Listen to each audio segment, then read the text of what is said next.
Hello students, इस video में आप लोग देखेंगे कक्षा 10वीं के एनसीईआरटी गणित से प्रश्नावली 7.3 के प्रश्न संख्या 2 का हल। प्रश्न संख्या 2 में कहता है निम्नलिखित में से प्रत्येक में के का मान ज्ञात कीजिए ताकि तीनों बिंदु संरेखी हो। प्रश्न संख्या 2 में टोटल 2 प्रश्न दिए गए हैं और प्रत्येक में 3-3 बिंदुओं के निर्देशांक दिए गए हैं और कहा गया है कि ये तीनों बिंदु जो है क्या है, संरेखी है। यहाँ देख पा रहे होंगे आप लोग, ये तीनों बिंदु क्या है, संरेखी है। और इस कंडीशन पे हमें क्या करना है, इसमें दिए गए के का वैल्यू ज्ञात करना है। ठीक है, तो पहले मतलब इसके पहले 7.1 चैप्टर में हम संरेखी के बारे में पढ़ चुके हैं। यानी यदि हमें 3 बिंदुओं को संरेखी चेक करना होता था या कोई भी वैल्यू उसमें ज्ञात करना होता था तो हम उसमें क्या करते थे, प्रत्येक 2 बिंदुओं के बीच की दूरी को ज्ञात करके और दोनों छोटे वैल्यू हैं, है ना, दोनों छोटे वैल्यू हैं, उन दोनों को जोड़ करके एक बड़े वैल्यू के बराबर दिया जाता था। तो ये तीनों बिंदु क्या होते थे, संरेखी होते थे। इस तरह से हम पहले चैप्टर यानी 7.1 में इस चीज़ को हल कर चुके हैं, संरेखी को। लेकिन 7.3 में हम क्या करेंगे, इसको त्रिभुज के क्षेत्रफल के अनुसार देखेंगे, है ना। यानी कि ये जो तीनों बिंदु दिए गए हैं इस पे हम क्या करेंगे, त्रिभुज के क्षेत्रफल को ज्ञात करेंगे। और चूंकि यहाँ पे बताया जा रहा है कि तीनों बिंदु जो दिए गए हैं इसके निर्देशांक जो है इस क्या होते हैं, संरेखीय है ना। ये क्या है, संरेखीय है। तो इस आधार पे जो है इन यदि कोई 3 बिंदु दिया हुआ हो और वो संरेखीय हो तो इससे जो बना हुआ त्रिभुज होता है उसका क्षेत्रफल क्या होता है, 0 के बराबर होता है। ठीक है, तो आइए हम पहले क्या करते हैं, पहले क्वेश्चन में चलते हैं। यहाँ ले लेते हैं, माना बिंदु ए का नियामक 7-2 लेते हैं। ठीक है, जो पहला दिया हुआ प्रश्न में। और बिंदु बी का नियामक ठीक उसी प्रकार से 5,1 ले लेते हैं। और बिंदु सी का नियामक ले लेते हैं 3, ठीक है। यहाँ पे लिखेंगे चूंकि दिए बिंदु संरेखीय है ना, दिए बिंदु संरेखीय है, अतः इससे बने त्रिभुज का क्षेत्रफल, इससे बने त्रिभुज का क्षेत्रफल बराबर 0। ठीक है, यदि ये दिए गए तीनों बिंदु का वैल्यू क्या हो, मतलब तीनों बिंदु जो है क्या है, संरेखीय हो, है ना, तो इससे जो बना त्रिभुज होगा वो क्या होगा, 0 के बराबर। हम इसमें जब हम त्रिभुज का क्षेत्रफल वाले सूत्र को निकालने के लिए बताए हैं तो उसमें लास्ट में हम इस चीज़ को भी मेंशन किए हैं। ठीक है, आप इस चीज़ को याद रख सकते हैं। तो त्रिभुज का क्षेत्रफल क्या होता है आपको हम बता दें कि होता है 1/2 इंटू x1 और y2 minus y3 plus x2 और y3 माइनस y1 और प्लस x3 और y1 माइनस y2। और ये चीज़ ब्रैकेट के अंदर होता है। और त्रिभुज का क्षेत्रफल जब भी निकलता है तो वो क्या निकलता है, धनात्मक निकलता है। इस चीज़ को भी हम बता चुके हैं पहले। तो आइए अब इसको आगे हल करते हैं। जो इसमें पहला नियामक है उसको x1/1 ले लेते हैं। ठीक है, x नियामक को x1, y नियामक को y1। दूसरे में x2/2, ठीक है, ये x3/3। आइए वैल्यू बैठाते हैं।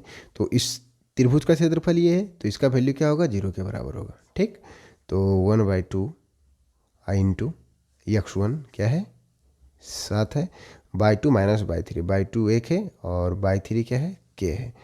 तो 1 और माइनस के बीच में प्लस का चिन्ह है। x2 क्या है, 5 है, 5 भरेंगे। y3 माइनस y1, y3 क्या है, k है, और माइनस y1 क्या है, ये -2 है, तो -2। ठीक है, और प्लस में x3 क्या है, 3 है, और y1 माइनस y2, y1 क्या है, -2 है, और माइनस y2 क्या है, 1 है। ये चीज़ समझ रहे हैं। और इसका वैल्यू किसके बराबर, 0 के बराबर। तो 1/2 इधर गुना है तो उधर लेके जाएंगे, यहाँ 2 क्या है, भाग में है ना, तो इधर जाके क्या हो जाएगा, गुना में। तो उधर जाने के बाद जब 0 से गुना होगा तो 0 के वैल्यू के बराबर हो जाएगा, है ना। इधर गुना होगा तो 0। अब गुना करते हैं, 7 × 1 तो 7, और -7 × k तो -7k। ठीक है, और प्लस 5 और के यहाँ माइनस क्या हो जाएगा, प्लस हो जाएगा। यहाँ पे 5 के आ जाएगा, और माइनस प्लस 5 दूनी 10। ठीक है, और प्लस -2 और -1, -2 और -1 क्या हो जाएगा, -3, -3 तो यही 9, तो ये वैल्यू में -9 रहेगा। और उधर तो ये 1/2, जब 2 उधर जाके गुना हो गया तो 0 के बराबर हो गया। ये चीज़ समझ रहे हैं। अब यहाँ से हल करेंगे तो क्या आ जाएगा, -7 के और 5 के, तो -2 क्या आएगा, समझ रहे हैं। और प्लस में 7 और 9 16, और 16 और 10 कितना आ जाएगा, 16 10 26 आ जाएगा। सॉरी, ये माइनस में है, ध्यान रखिएगा। तो 10 में से 1 चला जाएगा तो कितना आ जाएगा, प्लस में 1, प्लस में 1, यहाँ 7 है तो क्या हो जाएगा, प्लस में 8, बराबर वैल्यू किसके, 0 के। तो इधर -2 के है, ठीक, और उधर इधर +8 है, तो उधर जब लेके जाएंगे तो -8 हो जाएगा, समझ रहे हैं। माइनस से माइनस कैंसिल, तो के का वैल्यू यहाँ से क्या निकल के आ गया, 8/2 कैंसिल हो जाएगा तो किसके बराबर आ जाएगा, 4 के बराबर, ठीक है। तो जो पहले 3 निर्देशांक दिए गए थे, जो तीनों बिंदु संरेख थे, तो इसमें के का वैल्यू क्या निकल के आ गया, 4, ठीक है। अब आइए दूसरे प्रश्न में चलते हैं। दूसरा में ए का निर्देशांक इसी तरह से मान लेते हैं, इसमें ए बी सी या पी क्यू आर मान लेते हैं। चलिए मान लेते हैं, माना पी का निर्देशांक, ठीक ना। पी का निर्देशांक क्या दिया हुआ है, मान लेते हैं 8 1, जैसा कि प्रश्न में दिया गया है।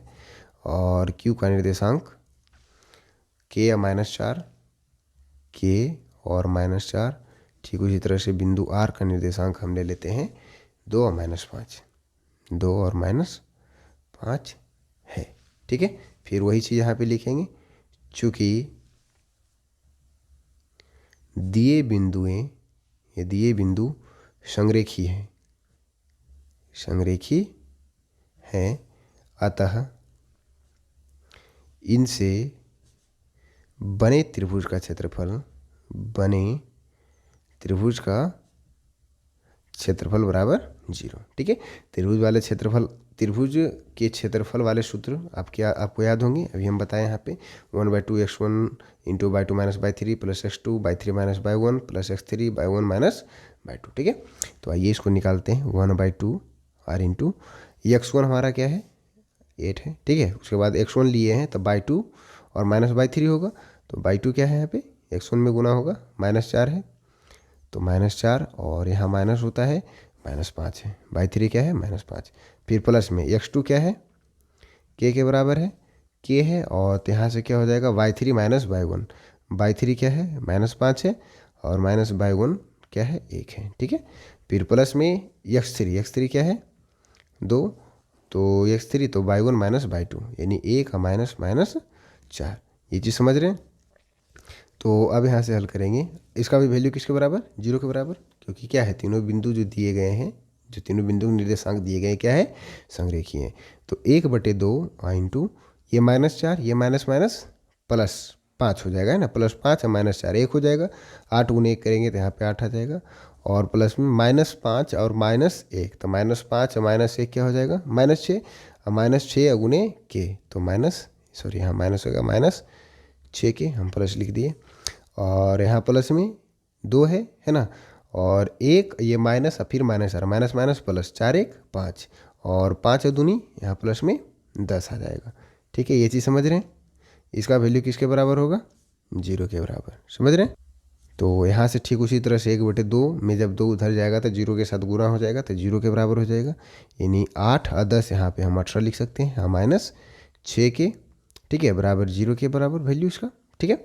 अब यहाँ से -6 के इधर रखते हैं, और 18 को उधर लेके जाएंगे तो क्या आ जाएगा, माइनस में 18, क्योंकि इधर प्लस में है, माइनस से माइनस कैंसिल, तो के का वैल्यू यहाँ से क्या निकल जाए, क्या आ जाएगा, 18/6, तो 6 × 18, तो यहाँ के का वैल्यू क्या निकल के आ गया, 3 आ गया, समझ रहे हैं। और जो दूसरा निर्देशांक दिया हुआ था, जो तीनों संरेखी हैं, उसमें के का वैल्यू 3 निकल के आया, और पहले में क्या निकल के आया, 4 निकल के आया। तो प्रश्न में यही हमें के का वैल्यू याद करना था। तो आशा करते हैं कि आप लोग प्रश्न संख्या 2 को बिल्कुल ठीक तरीके से समझ गए होंगे। मिलते हैं इसके अगले वीडियो में, तब तक आप हमारे चैनल पे बने रहेंगे, धन्यवाद। और यदि वीडियो पसंद आया तो वीडियो को लाइक कर अपने दोस्तों के साथ शेयर अवश्य कर लीजिएगा।